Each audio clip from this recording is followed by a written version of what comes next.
और हम दूसरी बात कहते हैं, हम कहते हैं देखिए सड़क हम आपसे ज्यादा बनाते हैं, एयरपोर्ट हम आपसे ज्यादा बनाते हैं, रेलवे लाइन हम आपसे ज्यादा बनाते हैं, मगर एक और काम भी करते हैं, हम एक और काम भी करते हैं और इस काम को हम कभी नहीं छोड़ेंगे क्योंकि ये हमारा धर्म है। और ये काम वो है कि इन शहरों में जो गरीब जनता है और उन गांव में जो गरीब जनता है उनके हाथों में हम शक्ति देने वाले हैं, उनके हाथ हम मजबूत करने वाले हैं। जो यहां रेहड़ी चलाते हैं, जो गांव में खेती करते हैं, जो युवा रोज लड़ाई लड़ते हैं, उनकी हम मदद करना चाहते हैं। चाहे वो आरटीआई हो, चाहे वो जेएनयूआरएम हो, चाहे वो मनरेगा हो, चाहे वो भोजन का अधिकार हो, चाहे वो लैंड एक्विजिशन बिल हो, हम आम व्यक्ति के लिए काम करते हैं और ये काम हम करते रहेंगे क्योंकि हम इस बात को मानते हैं कि ये देश सड़कों से नहीं बनता है, ये देश हिंदुस्तान की जनता बनाती है, आप लोग बनाते हो और आपको हमें शक्ति देनी है। यह फर्क है हम में और उनमें। और आखिरी फर्क यह है कि हम कहते हैं कि पूरे हिंदुस्तान को एक साथ आगे ले जाना है।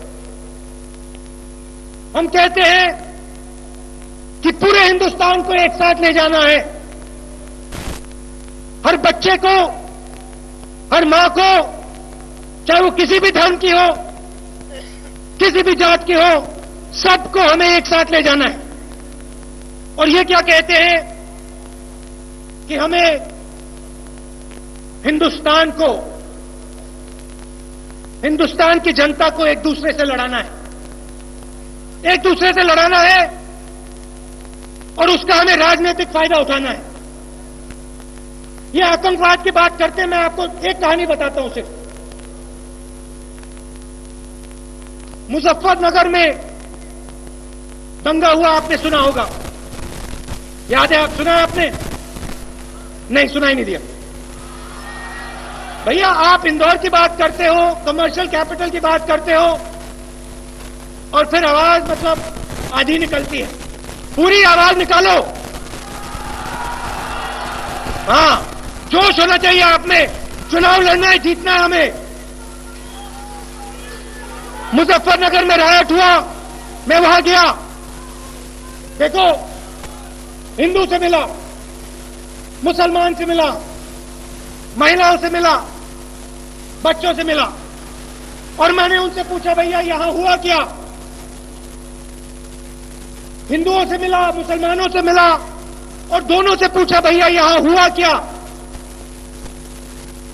और उन्होंने मुझे बताया देखिए राहुल जी, यहां हमारी कोई दुश्मनी नहीं है, यहां लड़ाई करवाई गई है, यहां लड़ाई करवाई गई है, यहां आग लगाई गई है। ठीक है, आग लगा दी। उनको लगा, बीजेपी के लोगों को लगा कि भैया उत्तर प्रदेश में बिना हिंदू और मुस्लिम की लड़ाई की हमारी बात नहीं बनेगी, तो लगा दी, आग लगा दी। ठीक है, मगर हुआ क्या? हुआ क्या मैं आपको बताता हूं। परसों मेरे कमरे में, ऑफिस में एक पुलिस का अफसर आया, इंटेलिजेंस का, और मैंने उससे पूछा भैया बताओ क्या हो रहा है? और वो कहता है कि राहुल जी मैं आपको क्या बताऊं, मुजफ्फरनगर में जो आग लगी है, ऐसे 10-15 लड़के हैं, मुसलमान लड़के हैं जिनके भाई बहनों को मारा गया है और पाकिस्तान से लोग उनसे बात करना शुरू कर रहे हैं। पाकिस्तान की इंटेलिजेंस एजेंसी के लोग उन लड़कों से बात करना शुरू कर रहे हैं और मैं उन बच्चों से बात कर रहा हूं, उनको कह रहा हूं, इनकी बातों में मत आओ। आग लगा दी, आग बुझाएगा कौन?